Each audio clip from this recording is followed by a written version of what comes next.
Добро пожаловать and welcome to this closing event of the CULTA project called Enabling Positive Change, Finnish-Russian Endeavours for Cross-Border Cooperation. My name is Simo Kekäläinen and I will be hosting this afternoon today.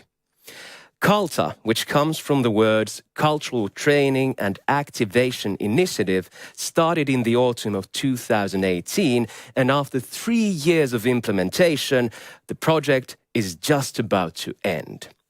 We are here today at the OAMK studio, and during the following hour and a half, you will get the overall look for the project activities, outputs, and the spirit the CULTA project enabled.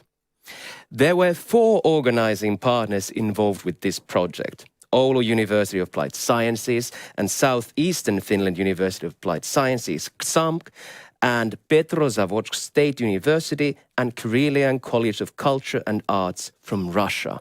The main funder of the project was KareliaCBC Program, which is financed by EU, Finland and Russia.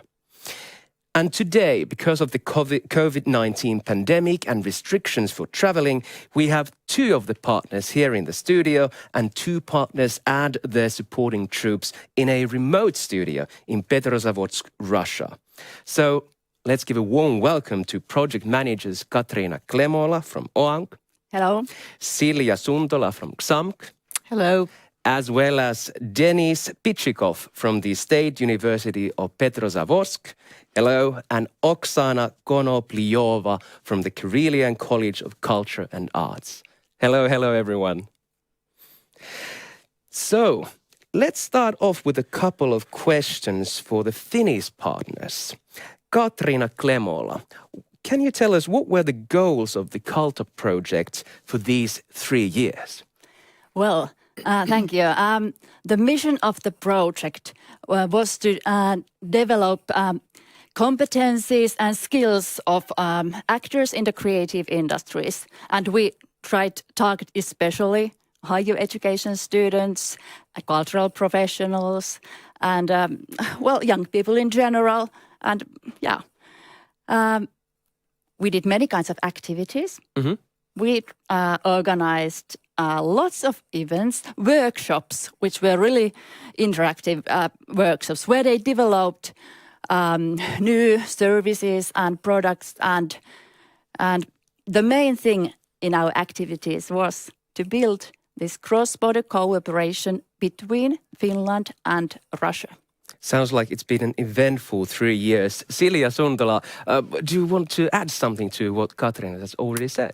I could add that I think one of the key things that was successful and that was really fun was the fact that, like Katriina well always puts it, that entrepreneurship or entrepreneurial thinking is really a process that you have to learn. So the project included, like Katriina said, a lot of different kinds of activities where students and professionals could do things together, ideate and think of what would this be like a business, or how would you pitch this idea. So it was a lot of learning by doing, project-based learning, and together with different disciplines and across the border. Sounds wonderful. A very impactful project, I can say. But you already mentioned about the many events that you organized during the project. And next, let's have a special look to all the events that were organized in CULTA. And the pictures that will now follow will tell you a story.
Absolutely wonderful pictures. And as you probably saw, something teeny tiny happened in March 2020, and that kicked off the era of webinars. Anyway, this thing didn't stop CULTA continuing project activities. Just before COVID-19 put us all to remote work, CULTA had just enough time to organize Winter Camp, one of the activities that aimed to build cross-border teams which were meant to develop new innovative products and services. And now joining me on the stage is Ulla-Maija Törmälä. Welcome, Ulla-Maija. Thanks. You work as a senior lecturer in OAMK, and you have a huge experience of facilitating workshops for the groups who are willing to innovate new business ideas. Could you please tell, how would you describe the process when building cross-border teams between Finland and Russia? Well, I think it is a really interesting, actually quite challenging and complicating thing. And I think there is not, well, or inside of that process of developing the themes, there are actually several different kind of processes. First of all, there is this one which is like the most perhaps visible or most obvious, developing the product itself. And we were using the human-centered design process as a basics of how the different phases of the processes were, or the process was. And actually that gives the focus for the students to work together. It gives the structure and the focus for them to work together. And based on that, they are actually starting developing their team spirit, their understanding about the strengths and all those things from inside of their own team and what could be done. So there are this, product development, there is this team development, but there are also other processes going on there. There's a personal and professional, like growing and building yourself as a team member, for example. And then one of the things that we were also at least trying to do was also to develop this kind of community with the similar kind of mindset and similar kind of interests and focuses. It's absolutely wonderful, and many different layers going on at the same time. Then, of course, the pandemic started, but you didn't give up. At the same time, the ideas from the Winter Camp developed, and you started to run the same kind of innovation process online. So how would you describe the process under so uncertain conditions? Well, I have been thinking a lot about this, and I think actually what happened was that we were paralyzed. At the beginning, we were paralyzed because, when the students and the staff from Russia were here, I think it was actually the border was closed when they went home. Okay. So that was what happened there, and I think it is really understandable that we all paralyzed, and it took some time because at that moment I think we didn't have the skills actually to work with the virtual themes and things like this. But in a half a year, it became like really obvious that we have to do something. We have to find new ways of doing things, and that's why we made this process, a similar kind of process that we had there earlier, but it was now remote. So, so we had the students from Russia and from Finland working together in order to, the starting point was more like coming from the future research and from the human-centered design. So we had 4 teams who actually started developing, once again, new products, new things in order to become a team. And I think we were actually pretty successful with that, because from those 4 teams, 2 teams actually have got funding to continue their working. Absolutely wonderful. From paralysis to action, in short. But Ulla-Maija, as a summary, what do you think are the most important takeaways you learned from the work you did with the student teams? And are there any recommendations what to keep or develop? Yeah, well, for sure, I think we know now what are the actual phases of the process. So we know how to develop these things, because it was not only that, we had this team who got the funding, but also already in the Winter Camp, I think it was our students actually who chose 2 of the teams to go to the cultural climate change pitching competition. And, there were, if I remember correct, 8 teams altogether. And one of one of our team actually won the whole stuff Nice. They only work for a few days together and they already had that strong, product and a team so that they won the thing. So we know that this thing is actually working. But I think what we should be focusing more is that about those personal and professional developmental things. We should be able to support the students not only once, but I think actually several times, because if they are making one product, I think it's actually too much to wait that the first thing that you are actually doing together would be the successful one. Mm-hmm. We know from the startups that 1 out of 100 is successful.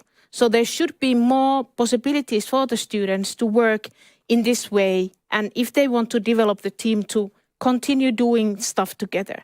And I think what I'm hoping, or what I hope is going to happen is that, this is really worth of doing. And when we are doing these things, we should have more like, structures together as universities, go on doing these things. I don't know if that would be different kind of courses or what that would be, but we definitely should be doing things together also, not stop here, but, really start doing stuff based on the learnings that we have now. So this is only the beginning. Yes, now the I real think work so. starts. Ulla-Maija Törmälä, it's been a pleasure chatting with you, and good luck and success with the important work that you do. Thank you. Thank you so much. So now let's take a more detailed glimpse of the winter camp that we just talked about with Ulla-Maija, and also the cultural climate change pitching competition produced with Oulu 2026 project. And during the competition, just as Ulla-Maija said, one of the cross-border teams presented their dance performance too.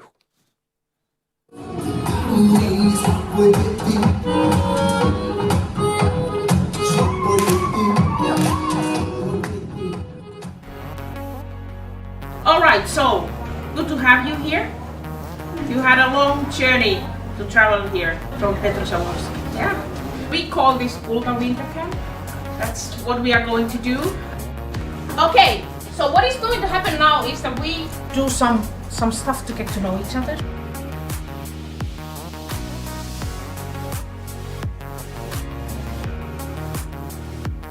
So, why are we here?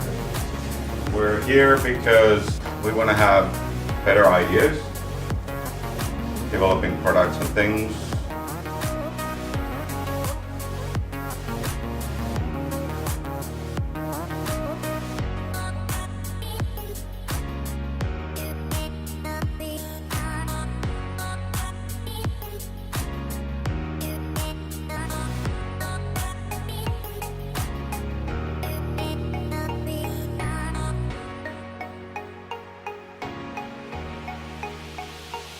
I feel really positive because we talk in English a lot. If you talk with other people, you can see a lot of problems that you can't see by yourself. So very useful, I would say. Outstanding. It was a full week. It was a lot of work and a lot of fun and a lot of new connections and a lot of new experiences, I would say. Learned a lot about ourselves as well, I think. Great to work with people from other cultures. Congratulations.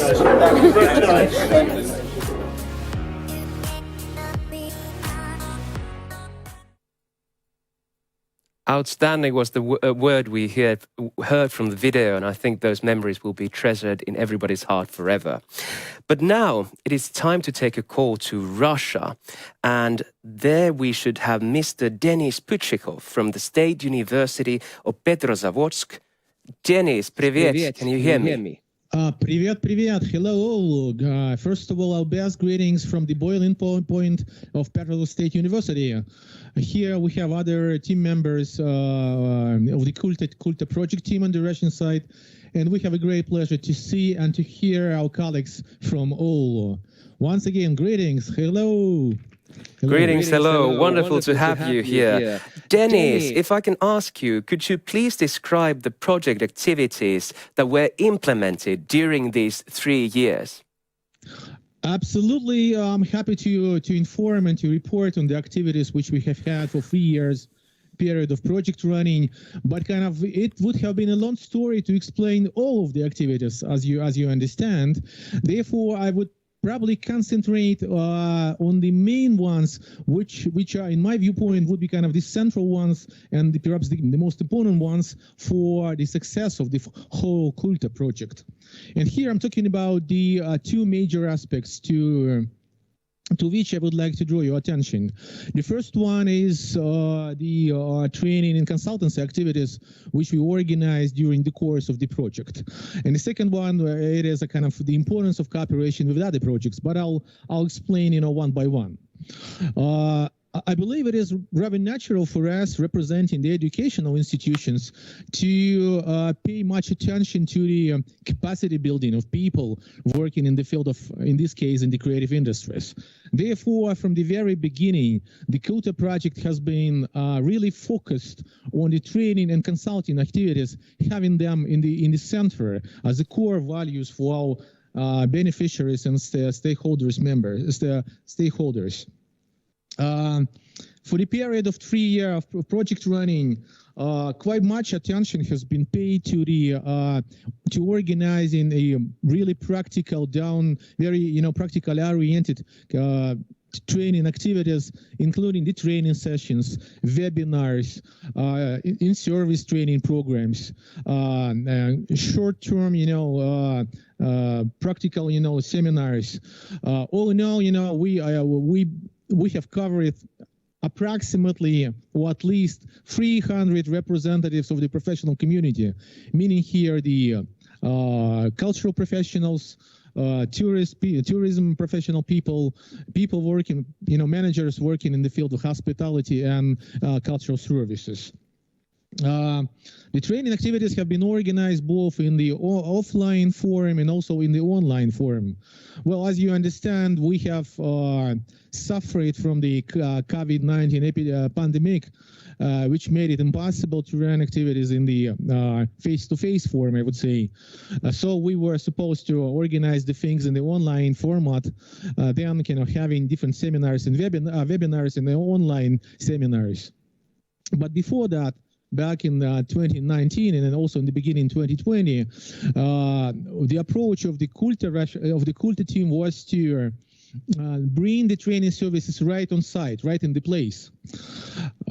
Considering the long distances and also the remote municipalities here on the Russian side, we have been always on the position to bring the training services right there, right, to the place where the final recipients lives, and therefore we managed for the time being we managed to organize training programs in several municipalities, and I'd like to mention several of them, including Kastamus, Muizyarsky, Pudash, Belomorsk, and several training sessions have been organized in Petrozavodsk. Due to the coronavirus related restrictions, several training sessions have been unfortunately cancelled. And here I'm talking about the Kalevala municipality, where we were planning to organize a training seminar in connection to 100-year celebration of the Republic of Karelia Foundation. And also we were planning to make a trip to Sortavala, which was impossible again due to the coronavirus limitations.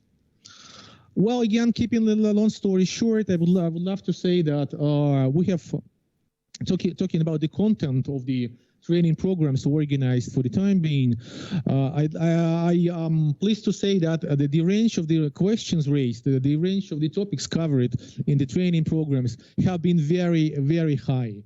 And well, just to mention a few of them, of those topics covered and discussed, the methods and technologies producing income-generating cultural activities. Also, quite much attention has been paid to the product and service design, project life cycle. Also, there was marketing techniques like storytelling and using the local resources for developing new cultural resources. And of course, it is natural, for these days, the digitalizations and specifics of using ICTs in promoting new services for the clients.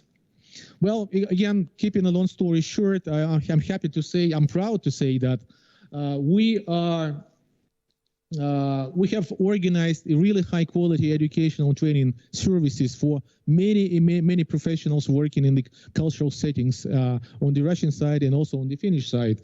Also, judging by the feedback we got from the participants of those training events, the quality of the services was very high. The overall satisfaction from the content of the program, accessibility and communication from the beneficiaries, from the learners, was rather high, around 8 points out of 10, which reflects of very high quality, as you understand. Well, one another question, if you don't mind, one another aspect to which I would like to draw your attention is and still is, of course, is cooperation with other projects. From the very beginning, the CULTA project was seeking synergy and coordination with other similar initiatives running either in the same territory or running in the same field, meaning the creative industries, the youth entrepreneurship, the tourism and related services. Therefore, we have been aware of the similar activities and similar projects running in the Republic of Karelia, and also in the neighboring territories like St. Petersburg. It is only 400 kilometers from here, and Leningrad Oblast. We have been really kind of doing our best to pick up the best seeds and pick up the best technologies and best practices from those projects. The experts from several projects communicated quite much, worked together, including CULTA project, and seeking for the solutions which would be applicable for all the projects involved. So it was a real synergy. It was a real cross-fertilization in a way, which made it possible to join forces of many projects for answering the open questions in the field of creative industries, entrepreneurship, and youth engagement. Just a couple of several events organized by joint forces of several projects. It has been already mentioned by my colleagues in the Oulu studio that the summer school in Petrozavodsk has been really a remarkable event where the Finnish and Russian students spent a week in an intensive networking, intensive matchmaking, creative Finnish-Russian student teams, creating new startups. That was a real great start of the project. One another seminar which made a remarkable, very high memories, which I keep in my heart, I would say, it was the side event which we organized at the premises in parallel to the Slash Investment Forum back in 2019. Well, as you might imagine, the Slash event itself is a great place to visit, and we have been invited to organize, several projects. CBC projects have been invited to co-organize an event as a parallel seminar to the Slash activities, and we gladly took this opportunity and co-organized a very nice discussion on the Slash surroundings, I would say. One another event was jointly organized back in beginning of 2020, organized as a joint event by CULTA, Tourism and Busy project, was the webinar where the very high-ranking and well-known media persons took part. And here I'm talking about Vili Hapasalo, whom you know very well, I guess, and also his good pal Viktor Bichkov, both being media stars and TV stars and movie stars in a way. We organized a webinar where the Vili and Viktor had a very lively discussion on the trends and perspectives in the field of tourism, cultural services, and hospitality. And last, but not the least, of the events jointly co-organized by joint efforts of several projects, I would like to refer to the cross-border business corridor organized in 2 sessions back in October and December 2020. Undertaken as a joint effort of CULTA, Tourism SME, and Busy projects. The corridor was organized in a very innovative way, where the concrete business cases submitted by the concrete business companies have been analyzed, resolved in a way. The practical recommendations are developed by the experts of our projects, have been prepared and delivered to the business people. So all in all, it's been very nice and successful and profitable in many ways cooperation between the projects. And one best example of this very nice cooperation, I would like to present this brochure, which has been, again, a result of joint efforts. The brochure called Enabling Positive Change, the Finnish-Russian Endeavours for Culture and Co-Creation. This has been the result of joint efforts of many authors representing different projects. 1 year ago, we decided to extend an invitation to different projects to submit articles for this joint brochure. This invitation has been gladly accepted, and we got several articles around representing 5-6 projects all in all. And as a result, this nice brochure has been produced. Several copies of this brochure will be delivered in Oulu in the near future. So, having said this, I believe I've gave you several good examples of cooperation and activities we have had during the CULTA project on the Russian side, and I guess I have to return the mic back to the studio in Oulu. Thank you. Thank you so much, Dennis, for sharing your highlights during these 3 years in the CULTA project, and we are eager to get our hands on the brochure and read it. Thank you so much. And now, we can never underestimate the importance of the process, but the outputs and sustainability of the project activities are important as well. Katriina will be joining me again here in the studio. And Katriina, my very simple question is, could you please describe some of the outputs of the project? Yes. Like Dennis just told, and Ulla-Maija earlier as well, one of our indicators, one of our goals was to educate actors in the fields of our target groups. So we actually trained over 800 participants who participated these multiple events. And after each event, we gathered feedback, of course, and developed our trainings after that. And now, when we are in the end of this project, we also have just finished our final survey and asked our different actors who participated project activities, so that what did they really learn and what kind of benefits they got. And the 3 main things were actually these. We asked especially about entrepreneurial skills, because that was one of our targets. Mm-hmm. And creativeness was one of the things that really increased. And then business development skills, how to develop that own service or product, or how to develop it from the beginning, from just an idea. Mm-hmm. And then also these, many kinds of, but teamworking was as well one of the key things that raised up. Okay. Yeah. Sounds wonderful. Very multi-layered. That's right. Okay, but you ask about outputs, and it's important question. One example was theater performance in train. Those were successes in Russia. Wow. And and already mentioned here, one of the teams, cross-border teams, won cultural climate change pitching competition, and they had the idea about this vernissage in train. That was also about bringing art to the train. Then,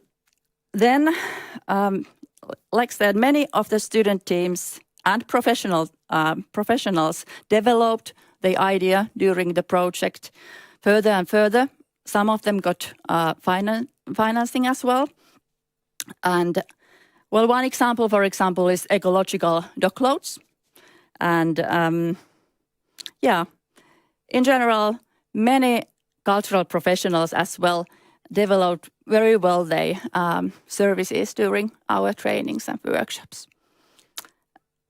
Yeah, so some of the examples. Only some of the examples, but it seems that a lot of good has come out of the project. But then again, we are also talking about sustainability. How have you thought about that? Yeah, we have thought about that, of course. And we gather all kind of material that we have used to CULTA website that will still be there after the project. And as well, we have developed a new kind of online platform. Special thanks to Sara Potila, one of our media students from OAMK, who has really developed innovative platform which is based on a 360 degrees technology. Great. Wow, and that's accessible to everyone. And you can find there our materials and outputs, also links to the cross-border cooperation, what is good to know if you want to develop or if you are interested to work with Finland and Russia. So all kinds of good things you can find there after the project as well. Sounds wonderful. Be sure to check it. Katriina Klemola, thank you so much for sharing the outputs of the project. It sounds absolutely wonderful. Thank you. And now we continue talking about how one of the goals of the project was to influence decision makers so that they see the importance of creative industries as a field for future possibilities for new businesses. This is something that we want to highlight in the names of the next discussions between Ksenia Kuzmina, who's the Associate Professor from the National Research University Higher School of Economics from St. Petersburg, and also joining me will be again Silja Suntola, Project Coordinator from XAMK. Welcome, Silja and Ksenia. Wonderful to have you here. Thank you. So my first question for both of you is, how do you see the main opportunities and challenges in creative entrepreneurship in the cross-border region? Well, if I start pretty much same as everywhere, of course, cultural industries are, first of all, they're rather small, they're very different. So it's not one specific sector, it's actually a lot of different sectors and so forth. And as we discussed, they often lack a lot of business and management skills. So it's entrepreneurship and cultural sector is not often a good hit. Quickly to put the possibilities, especially just some global trends like digitalization or going on to where services make up a bigger part of the economy. Those are definitely big trends that give out possibilities. The creative sector. Doesn't every business need to and want to be creative? And there is a really big need for creative skilled workers and entrepreneurs and actors to also learn to provide more services and skills for other sectors. So that definitely has not changed or lessened during the pandemic, where all the digital services have totally boosted quicker than any strategy or other event could have done. So there's a few of them. So many things to consider. Ksenia, would you like to add something to what you just heard from Silja? Yeah, hello everyone from St. Petersburg. Yeah, so thank you very much for inviting me for this final meeting.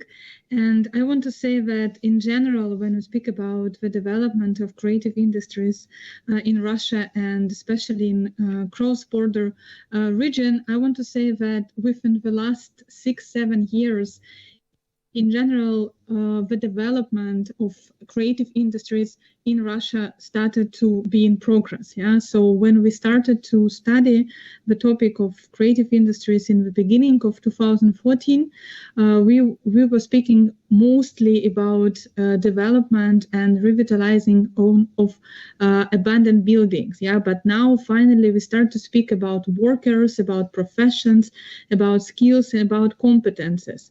So in 2015-16, when I made a research on creativity, we, with the Committee of Investment of St. Petersburg, we were speaking only about material values or material buildings, yeah, material. We didn't speak about profession or we didn't speak about creative entrepreneurs. But now, with the help of different projects, CULTA as well, with the help of different weeks of creativity, so we do speak in Russia about finally regulation of creative industries and also about new competences that appear. And we speak about new professions and we speak about long life learning and also from a position of creative professions. So if you want to be on the market, if you want to be in demand, so you need not only to understand your own field, but also to be creative. Yeah, this is how it is now. So from material to spirit, one could say. I think we have a unique opportunity here because you are joining from different cities. Do you think there's a thing with smaller regions versus bigger cities? How do they compare? If I start, I could say that definitely I think the pandemic has shown how when all of a sudden everybody's sort of stuck in their homes or smaller or bigger cities, that all of a sudden we're on the same plane.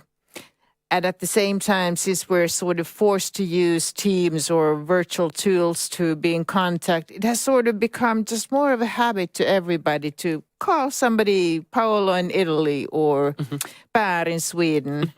I mean, it's not like it wasn't possible before, but for some reason it's just easier, or we tend to do that because it's just as easy as, you know, calling the one who lives 1 kilometer away. So you could, in one sense, say that when international moved next door, because it's the same thing. And I do think I can see a sort of interest also because the pandemic has sort of put a boycott or the big events in big arenas were out for a long time. That they, of course, event managers had to really think what they're going to do. But also there seems to be a rise for some sort of authenticity almost. And those little places, because people may want to stay where they are, where it's safe, but also that smaller rural or remote areas they seem sort of more equal in the pandemic area with everybody in the kitchen anyway. Exactly. So I do think there's a rising interest towards what is happening out there. And I think that's a possibility for regions and remote areas, especially that have really interesting culture and cultural heritage to share to the world, local to global. Very interesting points. Ksenia, you're joining us from a city which is actually bigger than whole of Finland in terms of population. What are your thoughts on this question? I continue what Celia just started to discuss. I want to say that there is now also a trend, I guess, in our country, in Russia and in the northwest region, to travel and to discover the places where we live. So if before we were looking only abroad to go to other countries to discover those countries, so nowadays with the help of cultural regional projects, we start to discover our regions. And for example, there are some projects that unite, for example, small museums on the territory of Karelia, on the territory of Leningrad region, and they are welcoming people to come and to discover those places. And I guess due to pandemic, we, as Celia already told, we start feel more engaged to the authentic atmosphere of our country. And also other regions really friendly, to domestic tourists. And I can say that if we speak about tourism as also about creative industry and as tourism as creative entrepreneur, we can say that many much support was given to touristic sphere in Russia in order to open and to discover places that are not in the big cities. So the Ministry for Tourism has supported local companies in the regions, and I guess this is also due to pandemic. It happened, and this authenticity, this is really cruel nowadays. So you both mentioned the words authenticity and discovery.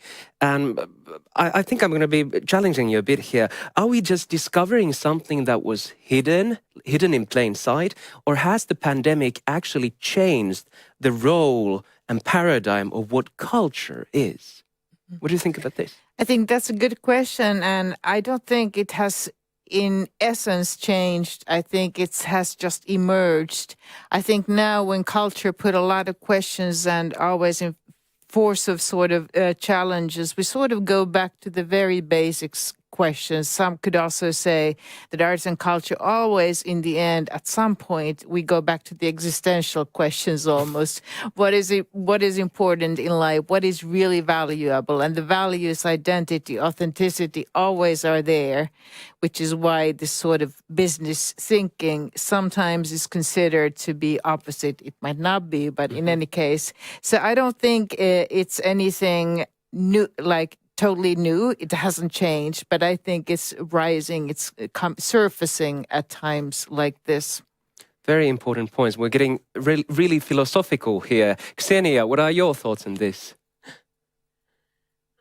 Yeah, I guess when we speak about culture, we just got much more tools now to discover the culture that we have or other countries have.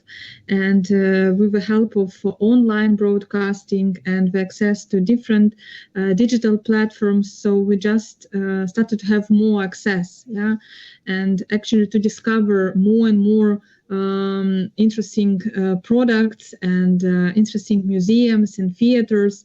And what is also good, especially, for example, for me, who is living in a big city, is that I have changed my attitude and I have changed my understanding that I don't need only to go to St. Petersburg theaters or museums, but with the help of this digitalization, so I can finally visit the places perhaps I will never be in. And it's also a part of this transformation. So digitalization is in this digital turn helped us also to discover the collections, yeah, and the heritage that we have. So transformation was helped by better tools to discover all of this, but also the pandemic gave us more time to think about what really matters. And continuing in that line, as a summary, I would like to ask from you both, if you think there is anything that we can or should learn from the pandemic for creative entrepreneurship and training, what would be those things, if they exist? I think that also is a good question. I do think it sort of connects to the prior questions, and I do think it's about one important lesson is about values. If we look at the world today and all the turbulences and situations, I think arts and culture has been along as long as mankind, really. And discussions about whether it's economic value we really want. Do we talk about creative economy, or should we talk about creative society? Obviously, they go hand in hand. You need resources to do something. But I think it's about balance, and the things that arts and culture really represent in our society, they've always been there. So I think what we can learn is to remember and sort of what I said in the last question, to really sort of take them again and think about, use them as a tool for reflection of what is really important and where is the value. Should we measure impact and value and think about what value actually is, rather than just economic measures, which are one narrow glimpse. So to broaden our perspective of life and what arts and culture can and should be. Wonderful, broadening our horizons. Ksenia, your thoughts on this? Yeah, I would say that this pandemic and this digital turn, I guess, at least I can say from the Russian side, give us more thoughts how to support creative entrepreneurs because the competition is really high. And if we speak about some tendencies, so we get the products from creative entrepreneurs, but big ecosystem, big digital ecosystem and digital eco platforms, they start play a huge role in distribution and monetization of the products. And that's why I guess we need from one point of view to definitely to support creative entrepreneurs and to give them new competences, but from another point of view, not to forget that this big corporation, for example, in Russia, big banks or financial sector or IT companies that invade more and more spheres like IT and education and market. So we need to help those entrepreneurs to survive in this area. And that's why I would say for the future projects, perhaps we can find the focus on how to support creative entrepreneurs in this new era of digitalization. So what we need right now more is reflection, but also support for each other. Yes. Celia and Xenia, it's been an absolute pleasure to be talking to both of you. Thank you so much for sharing your insights. Thank you. And now, an important part of the project has been influencing the attitudes of the target groups. And now let's take a look at a video where we hear some of the participants about what they have to say about all this. Всем добрый день, меня зовут Александр, и я участник проекта CULTA. В рамках этого проекта мы ездили в Финляндию, и я хотел бы оставить небольшой отзыв об этом путешествии.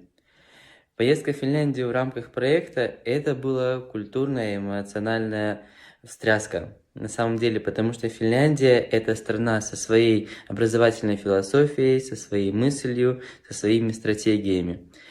И когда мы проходили обучение в кабинетах, в аудиториях университета Оулу, мы были под впечатлением, потому что там другой менталитет, там другое устройство мысли. И, соответственно, аудитории, в которых мы занимались проектной деятельностью, да, у нас был проект, бизнес-проект, очень был настроен как раз-таки на творческую, изобретательскую деятельность. Все очень было красиво, все было очень современно. Мы делали проект несколько дней. У нас было несколько этапов. Наибольший мне этап запомнился, когда мы выходили и проводили социальный опрос. Социальный опрос мы проводили непосредственно в торговом центре города, спрашивая людей на английском языке. Очень, кстати, в Финляндии приветствуют и легко общаются на этом языке. И, конечно же, защита проектов. Публичное выступление, опять же, на иностранном языке перед всеми участниками, перед всеми судьями оставило очень-очень-очень большое впечатление, как эмоциональное, так и подарило много социального опыта, который, конечно же, я буду использовать в своей жизни и уже использовал.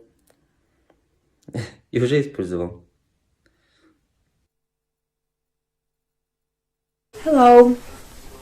I want to say thank you to the International Winter School for Creative Startups CULTA. I have never participated in such a project. It was very funny and interesting.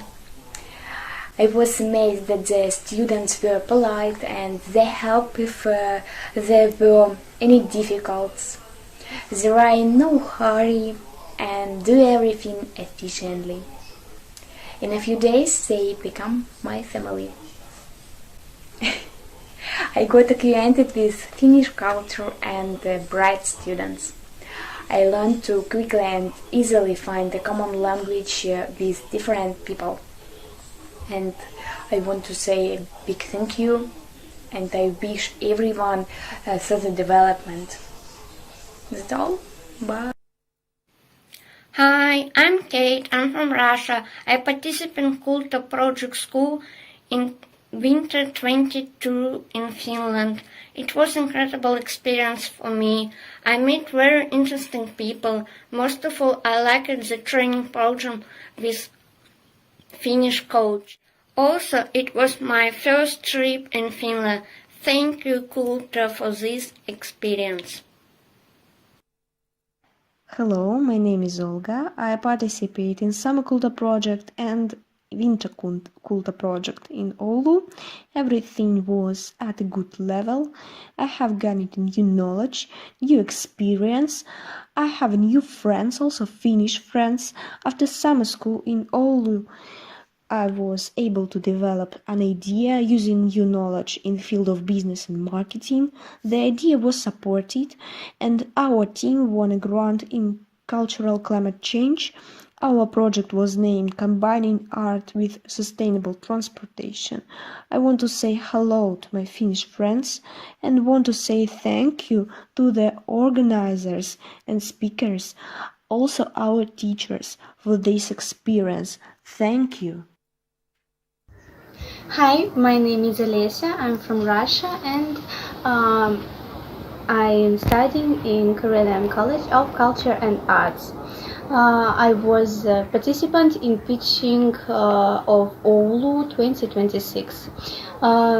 It was a great opportunity to show me and test my skills. Now I know much better where to direct my energy. These were interesting and funny days with interesting people. This project gave not only impulse in cultural development, but also new friends. Thank you for this opportunity. Skills, experiences, and new perspectives, all you need in all different phases of life to get you through. But since we are here at the closing event of the CULTA project, it is also very important to talk about what happens after the project and where to find contact persons or networks. One possibility is to follow other KareliaCBC funded projects and participate in their activities. Another possibility is also to tell about your interest for cross-border cooperation in Padlet, which you can find from CULTA online report and CULTA website. Give, for example, your LinkedIn profile link or a link to your website and connect with other people. Also, you can contact local cultural professionals who possibly know how to proceed and succeed with your intentions for cross-border cooperation. One example of cultural professionals having good contacts is Kari Söder, a local visual artist from Oulu who has over 20 years' experience of cross-border cooperation to Russia. In the next video, Kari Söder describes the cooperation and some of the multiple activities he has been making and also about some challenges he has faced. We will also hear about what the cross-border cooperation has meant for Kari. Olen Kari Söder, oululainen kuvataiteilija ja muusikko. Tänä vuonna on tullut 20 vuotta siitä, kun ensimmäisen kerran kävin Venäjällä. Olin tuolloin tammikuussa alkuvuodesta mukana tällaisessa Oulun läänin taidetoimikunnan järjestämässä delegaatiossa, tämmöinen kulttuuridelegaatio, jossa oli kaiken taiteen alojen ihmiset mukana. Olin tuolloin Oulun taiteilijaseuran puheenjohtaja ja olin siellä mukana sitten tutustumassa arkangelalaisiin kuvataiteilijoihin. Tällainen ensimmäinen iso projekti oli aikoinaan tällainen kulttuurijuna-hanke, joka sitten toteutui vuonna 2003. Ja kulttuurijuna oli tällainen itse asiassa aika valtava hanke, että siellä oli muun muassa yksi vaunu, jossa oli sitten meillä kuvataiteilijoilla näyttely. Ja sitten siellä oli muusikoita, tanssijoita, mitä muuta kaiken maailman taiteilijoita sitä onkaan. Ja sitten aina kun pysähdyttiin paikkoihin, niin siellä sitten näyttelyt avattiin ja sitten muusikot ja tanssijat ja muut esittävät taiteilijat esittävät sitten omia esityksiään siellä. Ja voi vaan kuvitella, että minkälainen hieno kokemus se kaikille on ollut. Ja tietenkin olihan siellä paljon myöskin sitten kulttuurialan virkamiehiä ja totta kai oli yhteistyöprojekti, joka ei tietenkään ilman näitä virkamiehiä ja ei olisi onnistunut. Seuraava iso projekti meillä oli sitten vuonna 2004. Meillä oli tällainen leveä silta kuvataidenäyttely tuolla Petroskoin taidemuseossa. Se oli myöskin tällainen hieno, iso projekti. Ja näiden projektien puitteissa aina, että tosiaan että niitä on pitänyt käydä neuvottelemassa ja silloin on aina käyty sitten myöskin Petroskoissa neuvottelemassa. Siinä on isolla bussilla menty aina ja isolla porukalla. Mutta että nämä on ollut aina hienoja reissuja, että siellä on aina tutustunut sitten paikallisiin ihmisiin ja sitten tavannut myöskin näitä kollegoita, joiden kanssa oli jo ystävystynyt aikaisemmin. Sitten vuonna 2011, kun minua pyydettiin pitämään näyttelyä Karjalan tasavallan taidemuseossa, eli Petroskoin taidemuseossa, ja itse halusin sitten, että siihen mukaan tulisi ystäväni kollega Jyrki Poussu, ja näin siinä sitten kävi, että pidimme sitten 2 näyttelyn siellä, ja tätäkin näyttelyä varten piti käydä jonkun kerran sitten Petroskoissa vähän neuvottelemassa, ja tähän näyttely kohdalla täytyy ottaa esiin tällaisia pieniä ongelmia, sitten, mitä meillä oli. Eli kun teimme,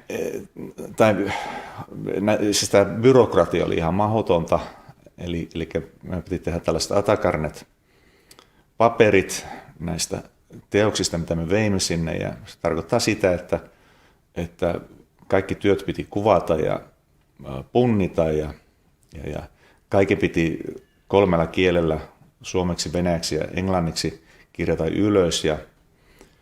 Ja kun minun teokseni ovat tällaisia palikoita ja tuollainen iso veistos saattaa koostua sadoista tällaista palikoista ja ne piti kaikki kuvata ja punnita. Ja no, tämä asia järjestyi ja no, sitten kun pääsimme rajalle, niin nämä sitten kaikki tarkastettiin, että kaikki teokset ja palikat on mukana ja olimme 8 tuntia rajalla. No, meillä oli saatiin pystyyn hieno näyttely ja siellä niin kuin tällainen niin kuin avajaisissa yleensäkin siellä on ollut aina, että mikä on ollut aina ilahduttavaa, että siellä on paljon lapsia ja nuoria ja se, miten kiinnostuneita he ovat taiteesta ja mikä on aina ollut sellainen todella sydäntä lämmittävä seikka, kun Venäjällä on ollut näyttelyitä. Ja sitten pidimme avajaisista seuraavana aamuna pidimme lapsille tällaisen työpajan, missä sitten meillä oli mukana esimerkiksi näitä palikoita, mitä näissä mun töissä on. Ja he saivat sitten maalailla niitä ja he tekivät niistä oman teoksen sitten, mikä oli myöskin tässä näyttelyssä mukana sitten siellä. Seuraavat projektit olikin sitten tällaisia ympäristötaideleirejä, ympäristötaidefestivaaleja.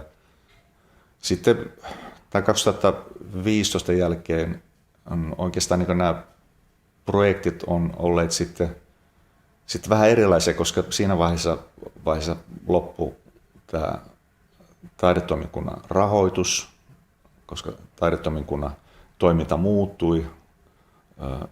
He eivät enää saaneet rahoittaa tällaisia näyttelyprojekteja ja muutenkin päätösvalta meni suurelta osin Helsinkiin. No, se on ihan oma juttunsa. Mutta sitten meillä oli, me perustettiin tällaisen värihyökkäysryhmän ja tämä värihyökkäysryhmän puitteissa sitten on ollut näyttelyitä, taisi olla ensimmäinen Pietarissa ja sitten ollut Petroskoissa, jälleen taidemuseolla, ja sitten on Novgorodissa oli nyt viimeksi vuonna 2020, juuri ennen kuin korona alkoi. Eli toiveessa olisi, että ensi kesänä sen pystyisi järjestämään ja pääsisi taas vihdoin ja viimein pääsee Petroskoissa ja Karjalassa. Kun nyt ajatellaan, että mä oon sen 20 vuotta tehnyt tätä yhteistyötä venäläisten tahojen kanssa ja mikä on sitten kyllä melkein koko mun taiteilijaura. Että siitä ei ole monta vuotta ennen sitä, kun mä aloitin kuvataiteilijana.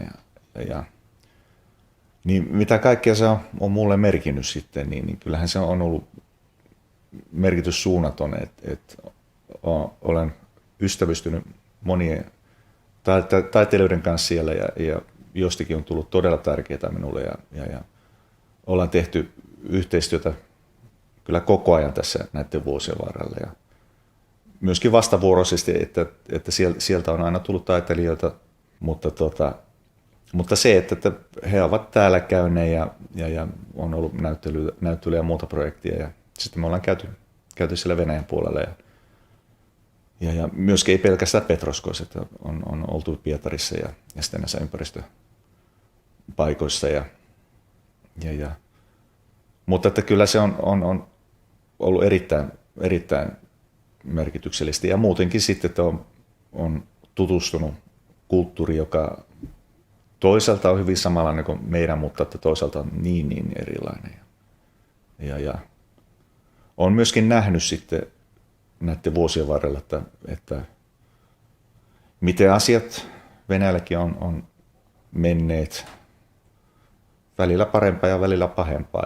Ja että toivoisi, että asiat menisivät aina vaan parempaan, mutta aina ei näin ole. Mutta jos tulevaisuutta ajatellaan, niin loppujen lopuksi, että on maailmanpoliittiset tilanteet mitä tahansa, niin ihmisten kanssa sinne mennään tekemään yhteistyötä ja ne ei vaikuta mitenkään sitten taas meidän ystävyyssuhteisiin. Jos nyt joku on kiinnostunut näistä yhteistyökuvioista ja kun nyt tästä koronakurimuksesta toivottavasti joku päivä päästään, niin voisi vähän antaa vinkkiä siitä, että miten tänne Suomen suuntaan voisi toimia. Eli meillähän on Suomessa niin, että meillä on varmaan kaikissa suurissa kaupungeissa meillä on omat taiteilijaseurat. Eli täällä Oulussa on esimerkiksi Oulun taiteilijaseura.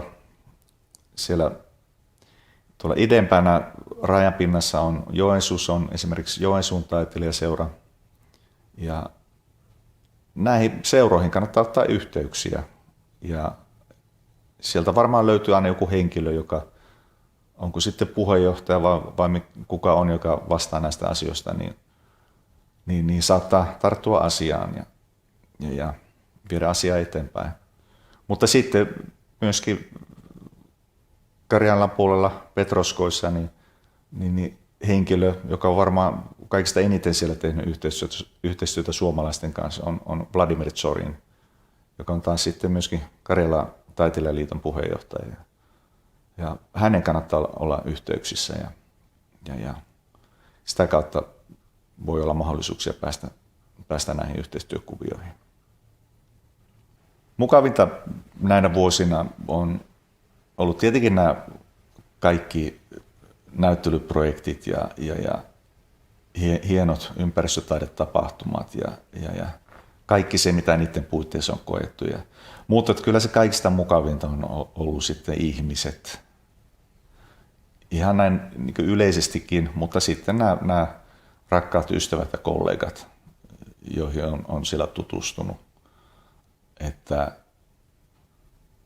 he ovat aina olleet mukana näissä kuvioissa ja näyttelyt ja matkat sinne, ne on todella sellaisia, joita ikinä tule unohtamaan, mutta kyllä ystävät on kaikista parasta siellä.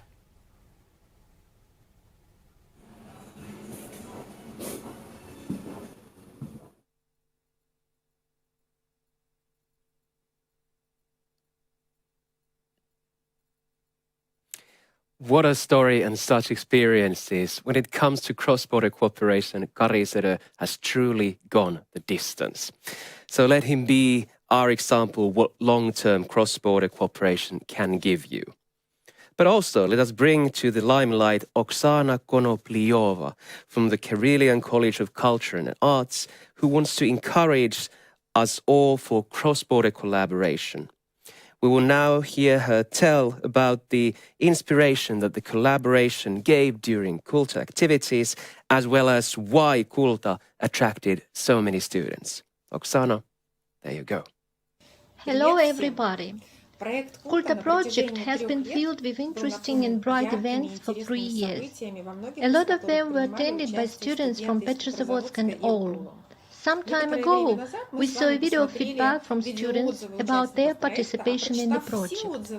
After reading all the reviews, we can surely say why CULTA project was so attractive for students. First, it is freedom. Freedom in choosing an idea for a startup. The concept of creative industries is widely interpreted in the modern world, and the absence of frameworks and restrictions is attractive to young people.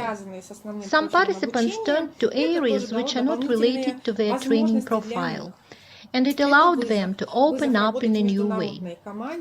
Then it is a challenge. The challenge to work an international team, to overcome barriers to intercultural communication, to strive for interaction and understanding with partners. Then it is training that gives an additional chance to develop, to learn new things and gain knowledge from foreign coaches, to master new skills from related industries, which students of creative specialities often lack.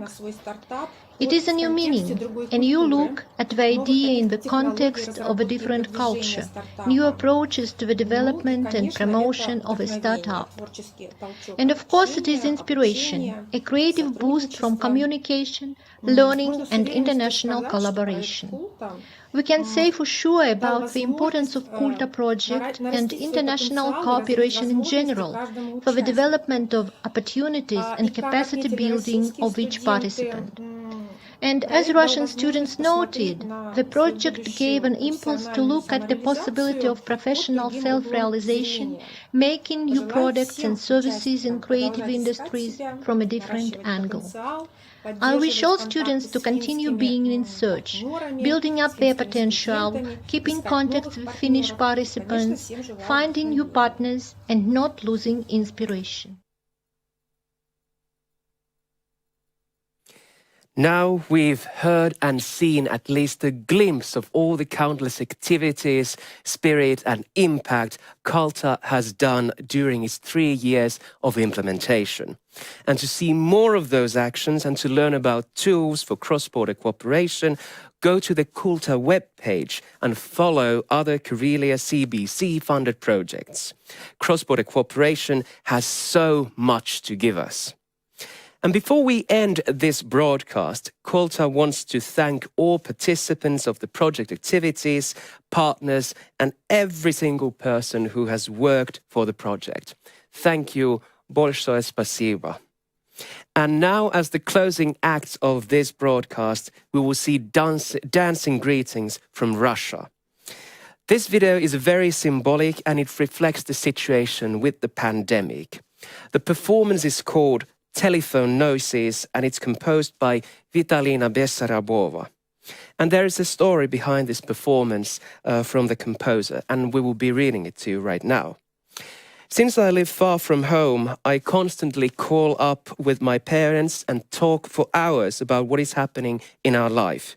And very often the connection is interrupted, extraneous sounds appear, and it drives me mad. So it is in my dance and performance. First, there are ordinary beeps, and then the noises appear. The connection is periodically interrupted, but in the end, beeps appear again. The connection is established. We hope that we will have those beeps soon, and the borders will be fully open again. So, before that, thank you so much for joining, большое спасибо, and hope to see you all very, very soon.